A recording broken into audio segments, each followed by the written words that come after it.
No, I'm just playing. Okay, so welcome world. This is our graduation. We're going to start our graduation for the next group of people. And who's graduating today? Anthony, Sean. Not Anthony. Anthony, you don't have enough hours. Rasan, Dan left. Rodney, okay, and Jose. Good, great. So, so we're going to have Manuel give an opening thing. Then I will get the certificates from Sherry. I'll come back, and we'll get started. Then we're going to do the recitation A and recitation B. Okay. We're on. Yeah. Oh, hi. Good afternoon.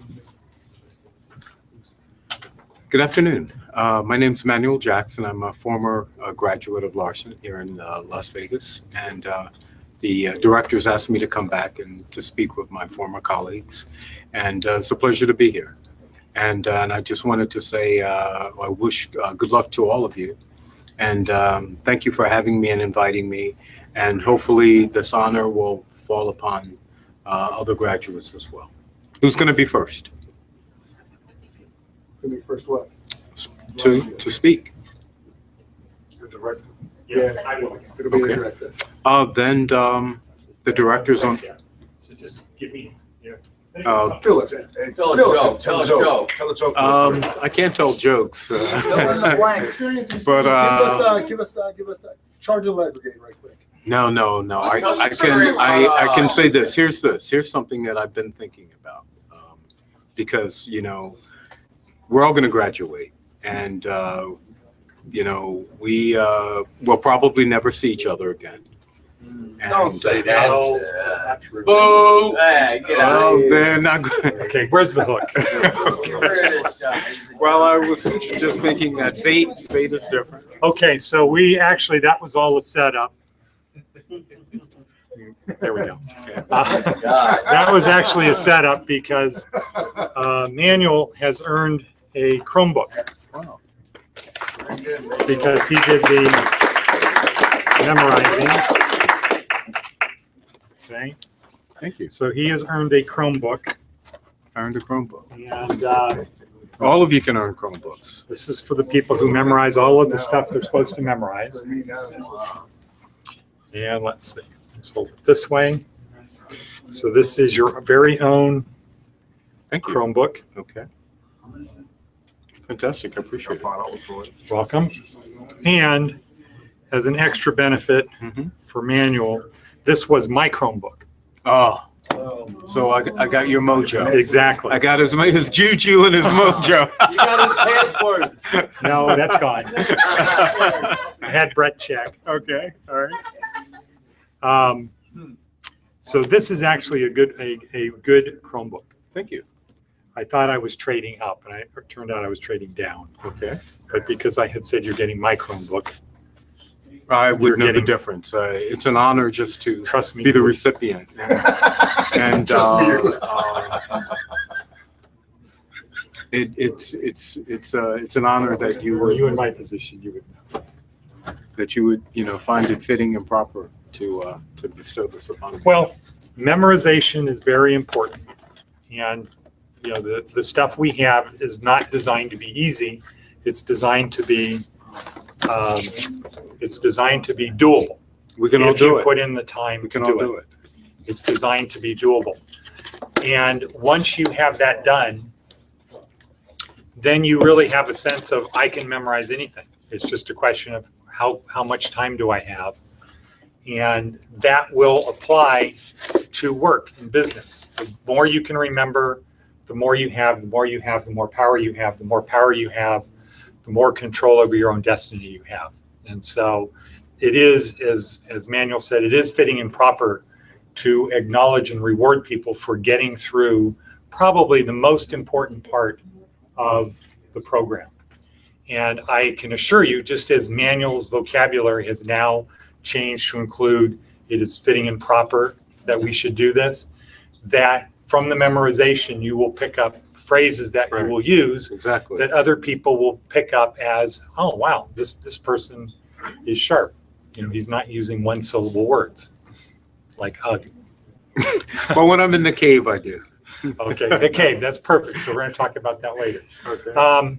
Again, Manuel, thank you very much. Thank you for having me. We hope to see you here Wednesday when Nolan Bushnell is here, I'd like to be here. and a lot of other people, hopefully political people, because we're in a position to change the direction of the criminal justice system and recidivism in the state of Nevada. Well, again, we have a very insightful director, and all of the things that we do, they're all probably well thought out. And I'm just glad that I had the opportunity to be a part of it. I was an unknown guy, just like an unknown variable, free radical, and I stumbled in here, and good things can happen. And like I say, when we all leave here, peace and prosperity be to all of us. Yeah. And let's just continue to do good things. Okay, thank you. Thank you, sir. You're welcome. I got your mojo. You do. So, okay, so we're going to start in a second. What I want to start with is again, talking about a little bit about Roman history, what made them work, because the Roman Empire has been the defining factor in the history of the world, including China. Even though they didn't deal with China directly, because of what was happening outside of China, the Chinese people decided, you know what, we would rather build a wall around our and be inside than go outside and deal with the other people. And that probably turned out good for the Chinese people in the long run. And who knows what the world would be like had the Chinese not taken that approach, but they did. And so everything outside of China was influenced by the Romans.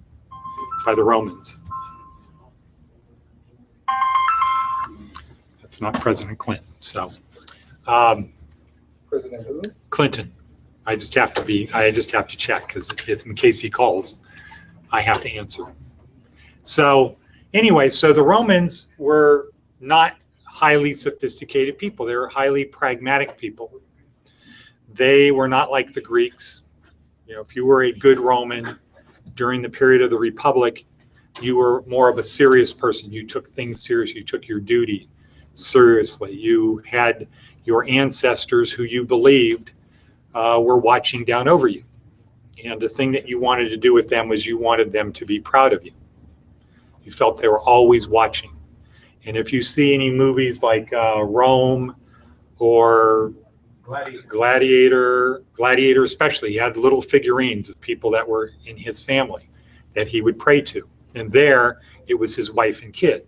But before that, it would be his dead grandparents or somebody like that, and that's what they did. It wasn't our Christian idea of how we believe you pray to this person and they'll cause good things to happen. It's you want to continue to acknowledge them and respect them and hope that they're good, but that your good comes from things that they did. So for the Romans, the highest thing you could accomplish as a Roman would be having a statue made of you that was in the public squares. It was very common for Romans in their home, wealthy Romans especially, to have a marble bust of their ancestors. And so in Gladiator and in Rome, any scenes they have, like you might remember Marcus Aurelius's tent in the beginning, he has these busts of famous Romans who came before him, his father, his grandfather. And so they were there because you want them to be proud of you. If you were a Roman, what you wanted to do was have statues of you in public places. So, and that people would acknowledge and you would not be forgotten by time. Because if you remember in your Marcus Aurelius, one of the things about death was, well, when you die, either it's going to be very short because you're going to come back, or you're going to die and you're not going to know, right? You're just gone, that's it. And so we shouldn't be afraid to die. And for a lot of Romans, that was the thing, but it was, well, but if we're going to come back, we want to come back and have moved forward. So when we left, we did good things. And the acknowledgement, the Chromebook for Romans was a statue that we would remember and go by, oh yeah, there's Manuel's statue there. Yeah, Manuel made us proud. Manuel was a good guy. He made us proud. We're not going to forget him. Even though he can't see us, we can see him every day because he's in that statue. And we believe that a part of his spirit is embodied in that statue, because when we look at the statue, it makes us feel a certain way. And so like when Manuel and Sapphira did Mark Antony's speech, it makes you feel a certain way. When you see a statue of someone who you liked, who you were proud of, somebody who made you proud, it makes you feel a certain way. So in a sense, you're not dead. If there's a statue of you, you're not really dead, because you are influencing the feelings of people who are not dead. And that way you can live on. You can be immortal in that sense. So we don't really do that, right? Does anybody here wish they had a statue? Do they live their life so you have a statue? Does anybody else do that? Okay, so the joke was else.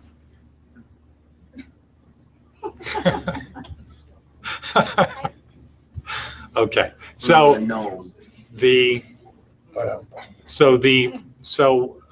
we don't do that. In fact, probably nobody has even thought about that in here. It's not important in our culture. And if we apply the categorical imperative to it, I think we would agree that if you live your life so that people who follow you are proud of you, you're going to make different choices in your life than if you just take an attitude of fuck it, I'm just going to do what makes me happy, right? If you're thinking of what are people who come after me going to think of me, or not what are they going to think, I want them to be proud of me. I want my kids to be proud of me. I want my grandchildren to be proud of me. If you start from that premise, your behavior is going to be different. But that's not how we are raised, and that is not our conditioning. Our conditioning is you see a billboard for something and it says, you want this. So what do? We want it. And that's what we're exposed to all the time. And I think because of Manuel, or because of the stuff that has become apparent, and having to give him that Chromebook, which, by the way, I really did like. Because of that, I think we were going to try to go back and stress this concept of act so that people are proud of what you do. More of what we do today is we act like if nobody's watching, we can do what we want. We don't act like I want the people to be proud of me. We act like, what can I get away with? If somebody's not watching me, then it's okay. Because I've never thought about acting so that people are proud of me. I've never thought about doing that. And so I think we're going to take our curriculum and we're going to start putting that concept in there. And through SPQR, I think definitely, even though we didn't talk about it, definitely we supported people who we could be proud of. And we went against people who were people we did not feel we could be proud of having them represent us, right? Fair enough. And as a consequence, the people who voted in here were proud that they went out and voted, right? When you come in here with your I voted patch on, what does that say? I'm proud that I voted. I had to spend half an hour talking to Manuel about how he wanted to vote. He thought he registered. He went to vote. He argued. The police came. Whoa. Well, not that part. Because they said, no, you're not registered. And now he feels an obligation to talk to Yvette and to say, I tried to vote, but they would not let me vote. Okay. And I think we felt proud of the effort we put into trying to help our people win, right? So, and, so I want to distinguish, this is the word proud, not pride. So we're going to incorporate into our modus operandi, our method of operations here, that act so that people are proud of you. Stop thinking in terms of if nobody's watching, I can do what I need. I can do whatever I feel like doing. Act such that for the Romans, it was my ancestors are watching everything I do. And my test is, would they say thumbs up or would they say thumbs down to what I'm about to do? That's how the Romans acted. We can't really do that because we can't really convince ourselves that our ancestors are actually watching. For them, they truly believed that their ancestors were watching what they were doing. But we can apply the categorical imperative, and we can say, if I act such that people will be proud of this, then I think we can all agree, if everybody did that, society would be better. And I know if your boss feels you are going to make me proud, if I hire you, you're going to make me proud that I hired you. If we can articulate that in job interviews, why should you hire me? Because I'm going to make you proud. I will say about Rodney right now, I was going to say it later, but it kind of fits what I'm saying. The people at the courts that have this program, they have been hoping that Rodney finished, because this is the one guy who has made it through the thing, and he's made us proud that we did this program. So I think, again, if we act, what the school is going to try to do is force everybody to act, not really, but we're going to try to lead people in the path of, if we act in such a way that other people are proud of what we do, good things will happen. If you act in such a way that your children are proud of what you do, good things are going to happen. And one of the challenges I had with my older kids is their dad goes to prison, who nobody in my family, in the whole history of my family anywhere, no cousins, relatives, friends have even been arrested. So for my kids to have their father all of a sudden one day, boom, he's gone. Wake up, have breakfast, everybody goes to school, you come back, where's dad? Well, he's in jail. That was a very psychologically thing, because what do they say to their friends? It's in the newspaper the next day, big thing. What do they say to their friends the next day? How can you be proud of somebody who went to prison? So I think if we start doing this internally, we think about it, we think about doing things to make our children proud, our friends proud, our community proud, our employer proud of us, good things will happen. But the starting point is we have to break the habit and break the conditioning of, if nobody's watching, it's okay, or everybody else is doing it. Or as we saw in the Dan Ariely tape, right? If everybody in my group is, the people wearing the same sweatshirts as me is doing it, then it's okay. We need to have a very black and white, it's not okay.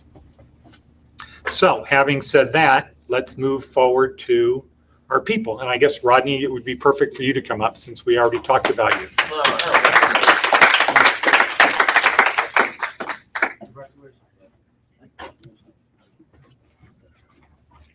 Okay. So let's see, let me move over. Yeah, good. All right, so this is Rodney's day. Rodney has missed very little time, right? I missed about a week. Oh, how? I think it's about 40. I had a couple situations. Okay. Okay. So Rodney came in. He came in with a group that was an experimental group from the courts. And the idea from the courts was, if we give a choice of sweeping streets, cleaning, doing garbage pickup, or going to school, people would say, wow, I have an opportunity to learn versus being treated like an animal. I'll do the learning. Well, what we found, of the other 48 people, one person stuck with it. 40 of the other 48 people, so about 8 people, their life situation was just they couldn't be here every day for 16 weeks, from 8 to 3:30. They couldn't do it. Life is too hard. Transportation, weather, food, bus passes, all that's just too hard. But most of the people thought, this is going to be much better because now I can go back and act the way I acted in high school or the 8th grade. And I'm not really there to study. I just want to get over. I have an opportunity to get ahead, but instead of trying to get ahead, I'm going to get over. And so, unfortunately, the program didn't really work because the people who go to the court and they have their fines and they have an opportunity to go to school instead of paying their fines, their attitude was, instead of looking at it as a gift, they looked at it as an opportunity to get over on the people who were giving them a gift. So it didn't work out. Now the judges are reluctant to send people here because the easy course is, you know what, you can't pay your fine, you just get on the work crew and you clean up the streets. But as Manuel might say, in a larger sense, it's not good to do that with people. Because once you've done it once you have gotten down to the level of somebody can force you to sweep streets and empty garbage cans, then, yeah, it's not so bad. Yeah, not so bad. It's not as bad as I thought. I don't have all my friends driving by honking their horns saying, loser. That's not what I experience. It's just kind of like, no big deal. And I think that goes against the thing to being proud.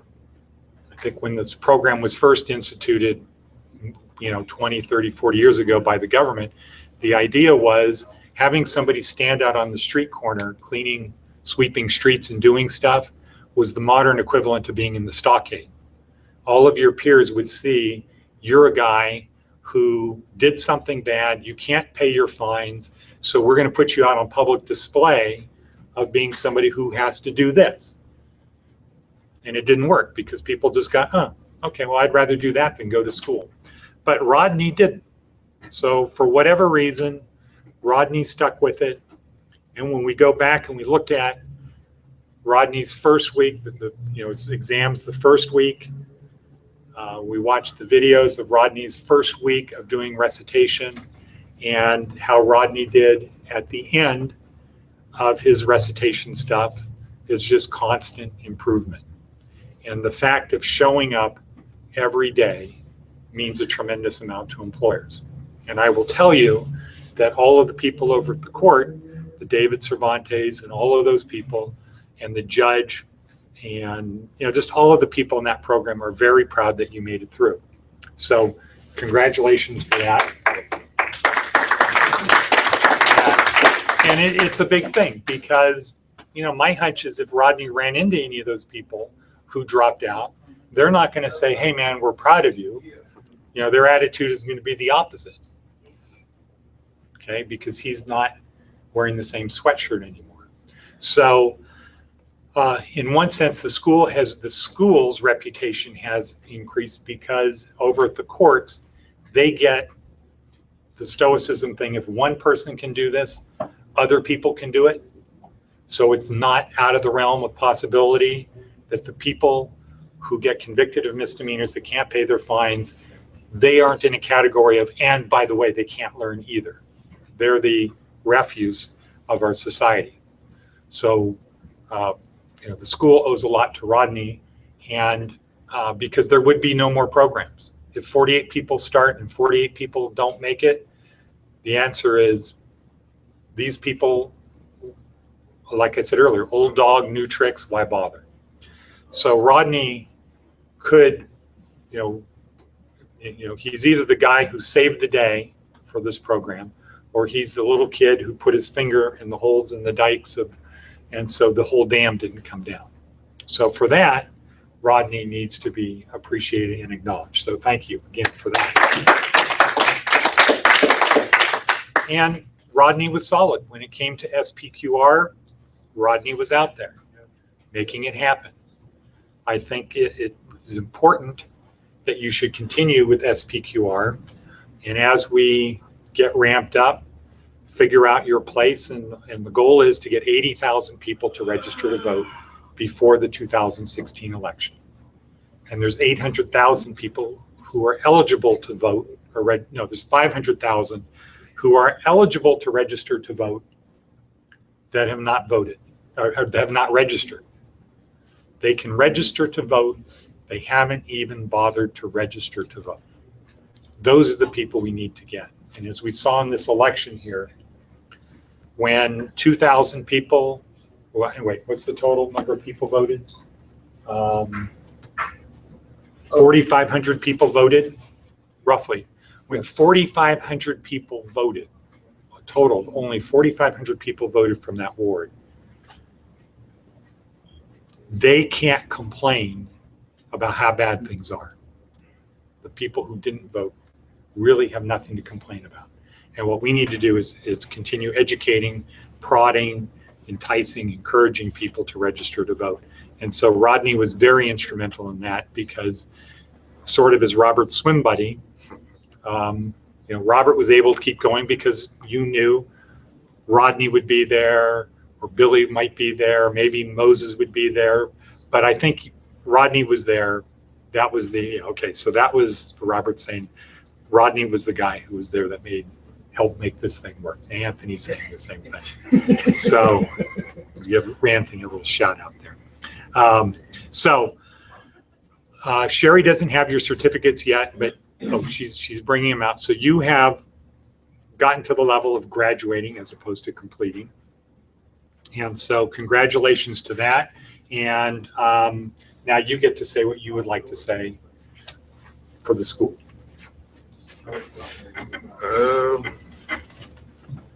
I didn't want to come at first. I came in, I was like, this is a joke. I don't think there's going to be nothing that I want to do. But I'm not a quitter though, so once I commit to something, I feel I should follow through it all the way through. So that's the main reason why I stayed in, to try to better myself. And the computer skills was, I love the Google app, so I like it now. And the school has helped me out a lot. I feel like it bettered me, gave me something better to do than run the streets and do nothing. So yeah, I say stick with it. It's not hard. Some parts might be, but it's not hard.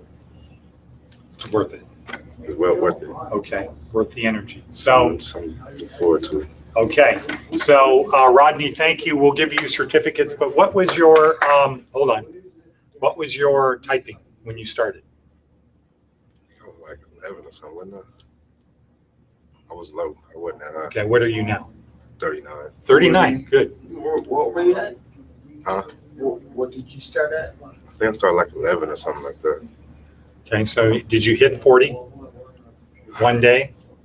Not even one time? I always mess up at the end. I almost had it today. See, he's gonna be a Like- stoic. He couldn't- So you were thinking in terms of, I'm going to do it, I'm going to do it, I'm going to do it. I'm Oops. gonna get it. Okay. I will get it before I eventually leave here. I'm not leaving until I get it. Okay, good. So you'll be here for another day. Okay, but you'll be back Wednesday, right? Yes. When Nolan Bushnell's here. Okay, good. So again, thank you, Rodney, for being here and making the school a better place. Thank you. Okay, so Dan is not here. Who is the next one? Sherry? Or Sean? Mr. Vice President. Okay, come on up. Oh man, I gotta go through this ceremony. Magic trust. Prestidigitation. Okay, so the next person.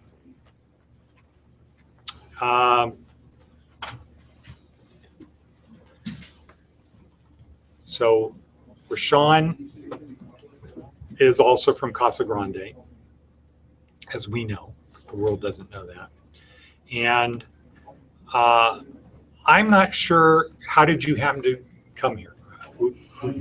Did somebody make you come from there? What was the circumstances for you? I was in the building just hanging around like with a few of my partners. Speak up.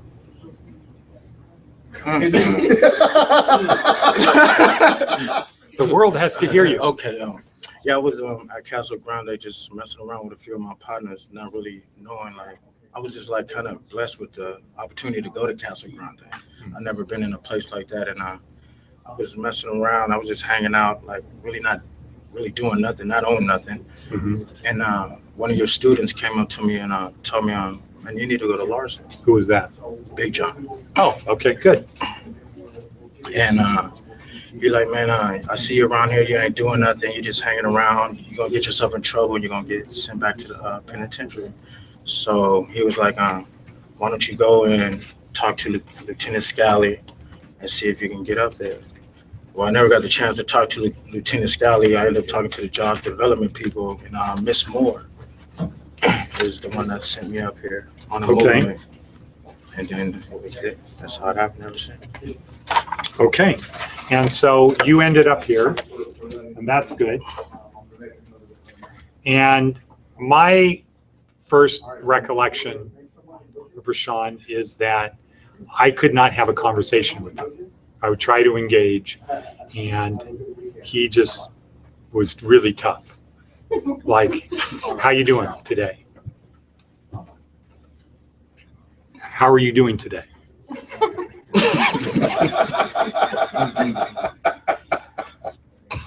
And so, and now, I think we're to the point where you feel comfortable enough, like today, exhibited coming forward and doing stuff. And every week, there's been a gradual moving forward. When we moved here, when we were in part of the transition from that building to this building, Rashawn was here helping. And it was sort of like he was here, but he wasn't really here, right? It was like John and Keith and people were proactive. And, I took it at the time of, this is just somebody that needs to be said, okay, go get that and move it over here and do this and do that, which wasn't a bad thing, as opposed to some people, they're like looking around of, okay, well, what's somebody not going to notice because I can come back later, type of thing. But Rashawn was like, just, okay, I'm here. If you want me to do something, you need to tell me to do it, because I'm not going to say, what do you want me to do? And that was kind of strange, because as an employer, you're looking for the people who say, what can I do to help? Not the people who are just there and you need to pull them in. So, but over the time, Rashawn has applied himself. He's made progress. And here, one of the things we learned, what was the talk? Oh, it was John Wooden, right? Patience, and things take time to do. You have to have patience, but it's all going to work out. And the key thing is not giving up, not quitting, not going back to the old habits. And it doesn't matter if it takes 5 weeks, 5 months, 5 years. If you keep doing it, you eventually get there. And so I feel confident that Rashawn is on a good direction. And, I think what we need to do is to, put the expectation out that we expect you to make us proud that you are here. And not a thing of, well, we probably won't see you again. And the motivation, in quotes, the motivation that the school has is that we have to keep submitting reports of how our students do. So we don't really have the luxury of saying, okay, you were here, you're gone, we don't care. Because we have to tell the state, because we have to post on the board, here's what's the status of people. So, into our early talk about being proud of people, the state forcing us to keep track of where everybody is, we want to put that on people and say, we want you to know that we want you and we expect you to do things to make us proud. And we're here to help you do that. So, what you have to do is just keep doing the same thing that we do here every day. Just have a motivation of, I'm just going to do more tomorrow. And, if you can remember over underneath the clock, that poster over there, which says what, Dominic? Yesterday was the only easy day. Yesterday was the only easy day. Does anybody remember where that came from? Anybody know? Right. So that is over the door of one of the barracks and in Coronado Island in San Diego at the Navy SEALs base. It's to remind every Navy SEAL that yesterday was the only easy day, which means you need to go out and push yourself just a little bit more every day. Just try to do a little bit more than you did every day. And if you do that over a period of months, years, good things happen. And so thank you, Rashawn. You made the school better. What was your typing? It was it fluctuated from 29 to 30. When you Sometimes- started? No, when I started it was like 7. Okay. Sorry to insult you by asking the question. Okay. Okay. It was low. I didn't know how to type at all, actually, when I first came in here. And I had to get some help with that. Okay. But then once your fingers get comfortable, you just So go from you there. hit 30. I hit 32, then it'll go to 30, then it'll go down to 29, then I'll hit 31. Okay. It fluctuates. Good. Okay. Well, I'm going to turn the camera over to you.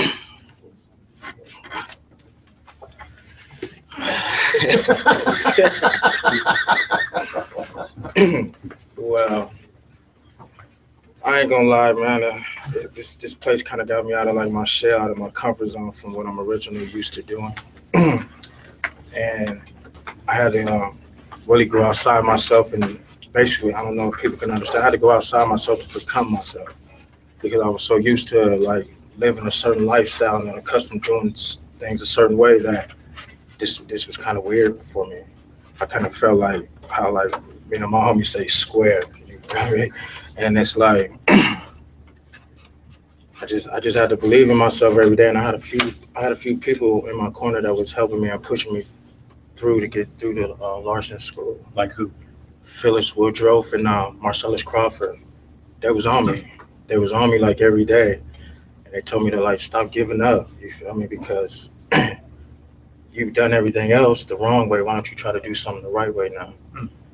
And I just kept putting that into my head, putting that into my little system, and it was like, why not try something new? Why not try to do something different? And I just pushed on from then on. And it was like, and I had to believe in myself, and like, it was mainly like Phyllis who gave me my motivation on an everyday basis. She would always give me little insights, little things that would just uplift me, and then I could just keep pushing. And then just the people around, Rodney, Anthony, Robert, you know what I mean? What's his name? Yeah, what's his name? You know, That guy. Not that guy, the other guy. and it's like a family-based place right here, and we're all from different walks of life, but you can learn something from each and everybody. Everybody's polite, and I think that's what made me get out of my shell, being all uptight all the time, because I'm used to being in uptight environments. But everybody just welcomes me in. They say good morning. They say how you doing. They say good job. When you're up here and you do your memorization, they clap. And where I come from, it's a lot of hate. So once you just get out of them environments, and then you put yourself in another world where people believe in you and you're able to see it in yourself, it kind of makes you feel good. And right now I'm really honored to like earn that certificate, because man, there were some people that believed in me when I didn't even believe in myself. And I owed it to them to do that, especially Phyllis and Marcellus. It was crazy. They helped me get through it, because there was many times where when I got off the bus, I didn't even want to come. But now I know the cloud. I know how to type. I know how to memorize stuff, even though I don't really know my memorization that good. But I know how to. But then now it's like I don't have no problem being me. And people enjoy me when I put a smile on my face, and I conduct myself in a better fashion, instead of just moping around and being the individual that I'm used to being. It's like, man, I really took this time out to like put myself involved in this, and I just want to be myself from here on out. That's it. Congratulations. Well, thank you. There you go. And you'll be back on next week, at least through Wednesday. We'll try to get Lieutenant Scally to go to the next level. Congratulations.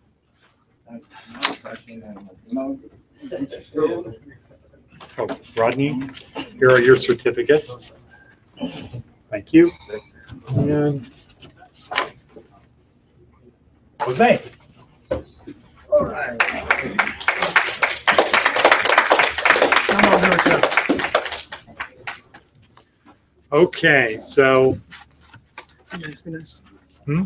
So be nice, be nice. So, so that's a good example of Jose, right there. Be nice. So Jose is consistently, this goes back to the other building. Jose has consistently been a guy, shows up, he goes to his place, prepared, does the memorization. And it's always, I remember right in the very beginning, he walks up, not appearing like he doesn't really have confidence in what he's going to do. Like I'm back there, okay, here comes the worst. You know, he's not going to do it. And boom, just does it. And that's week after week after week after week. He always comes up like he doesn't have it memorized, doesn't know what he's doing, and just comes up and first time through, just says it, gets it done, has the stuff memorized. And I then would always say, see phenomenology, catch myself going, huh, the guy did it again. Huh, I didn't think he was going to do it this week. Huh. And when he shows up every day, you know, he's here every day, might have to leave to go to work. How many days a week do you leave to go to work? Early? Well, recently for last month, was it almost like once or twice out of the week to go? Mm-hmm. Yeah, I miss class. I just didn't go to work. And so, you know, this is somebody who comes to school and goes to work, comes back to school, goes to work. Do you have a car? No, but I'm working on it actually. Okay, so how do you get here? Bus or somebody Bus. drives you? Bus. Okay, so like a lot of people here, having to take the bus. And so that shows commitment. And, you know, that's the kind of thing that good people do, is they just do what they're supposed to do. You might say, you know, like my attitude was, okay, there's Jose. He's walking up there like he's not going to do it, which is probably his style. Yeah. And everybody gets surprised. You know, so this would be the embodiment of Barry Schwartz, setting low expectations. So meaning that when you come up here, you're not up here like I got this nailed and then you blow it. You come up here and my expectations were always just watching you come up here. Every week it was like, he's not going to be ready. And boom, you just come up and do it. And I think, my hunch is, or if I was your employer, it would be, okay, that's one guy I don't have to worry about. He's going to show up. He's going to do his job. He's not going to come to me and say, what do I need to do? That's what my boss says actually. Okay, so there we go. Right again. Those are good employees. It's, the ones that are either they can't do the job or they're always pulling you in. Hey, look what I did. I've got this thing. I need your okay. I need your approval. Can you help me with this? Can you help me with that? Because, believe it or not, most bosses have their own jobs to do. Their job isn't to make sure you're doing your job. Their job is to do their job and to make sure you do your job. But your job is to make your boss look good. And my hunch is your boss is very happy that you make him look good. Oh yeah, they don't worry about me. They know they don't have to tell me anything. I get it done, and that's in the story. If they want something special done, or we gotta get here by 10:30, can you do it? I'll say, I'll make sure we get here at 10:30. So, or vice versa, 11, or whatever they gotta get done, I get done. Mm-hmm. See, and that's just not an attitude of, hey, everybody, look at me, I get it done. It's just kind of like my hunch is, what's going through your mind is, why are we even talking about this? This is just stuff we do, right? Yeah. So, see, there we go. So Jose has made the school better because he's consistent. He gets his stuff done. We sat him next to people to lend who needed help. And we didn't have to move Jose. He didn't say, hey, can I move? I just can't, I can't do my work. I'm here to do my stuff. I can't do my stuff if I'm helping him do his stuff. And vice versa, the other person didn't say, hey, can I move because this person's not helping me? This is supposed to be learn one, do one, teach one. If I can't do it, I know I should not ask you, director, to help me. Phyllis is busy. I'm supposed to talk to the guy on my left or my right. And so Lind didn't say, hey, can I move next to somebody who can help me? because he can't help. And, I think every time we had something going, Jose was doing his part, and the people around him were doing as much of their part as they could do. So, that is something that is the kind of thing that makes people proud that they're in the school and proud to have as a coworker. And I think Lint would, if we're Lint here today, as opposed to Mario. no, Lint were here today as opposed to being the new CEO of the Venetian. That's a joke. If Lint were here today, he would get up here and he would say the same thing, that Jose helped me learn my stuff. So thank you very much, Jose. Thank you, Director. So, let's see, typing. So what did you start at? I think it was like 1590. Then I worked my way up to 35, 190 or 200, something like that. Yeah, 36 and 210. Okay. And 527 hours. So that's a good Finally.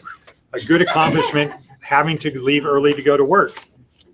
And memorization, brain rush, the cloud, and then here's your hours day by day.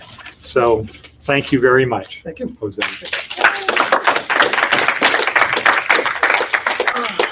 Well, first of all, I want to thank all the students for being here. I know it's not spoken to each and every one of us, but we give each other a little hope, coming to school and learning things.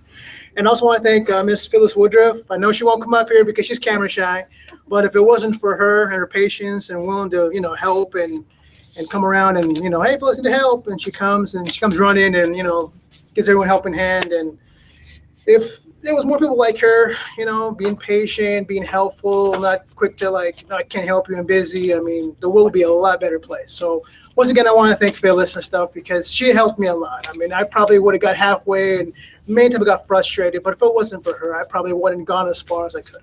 But thank you, Phyllis, for everything. Thank you, appreciate it.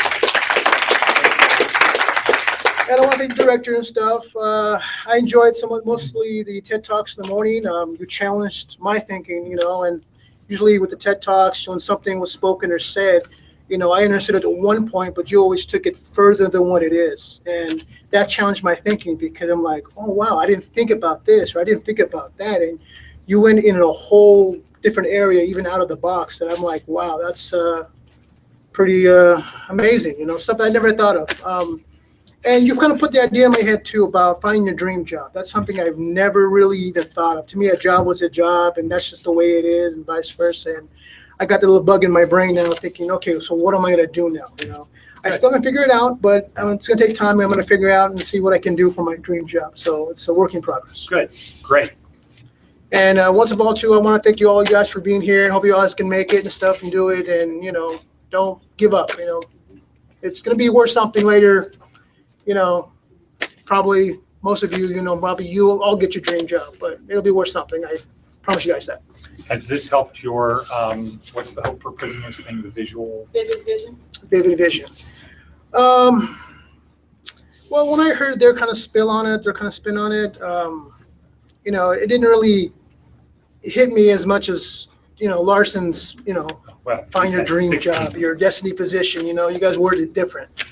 That kind of hit me more than, than their motto was.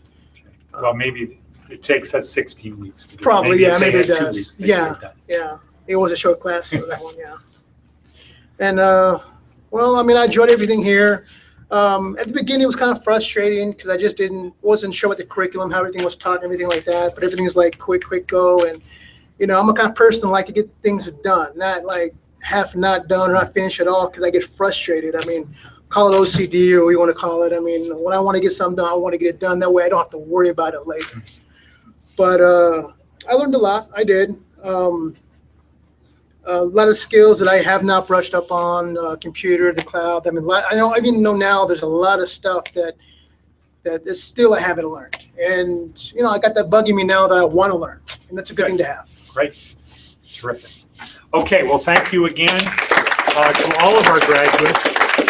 And we're going to go outside and take a picture now, then we'll come back and do.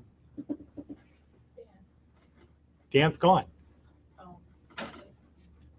Does Does anybody want to come up and pretend they're Dan? Well, I could do that. Okay, so let's end this. Manuel, we need you to close the ceremony. Do your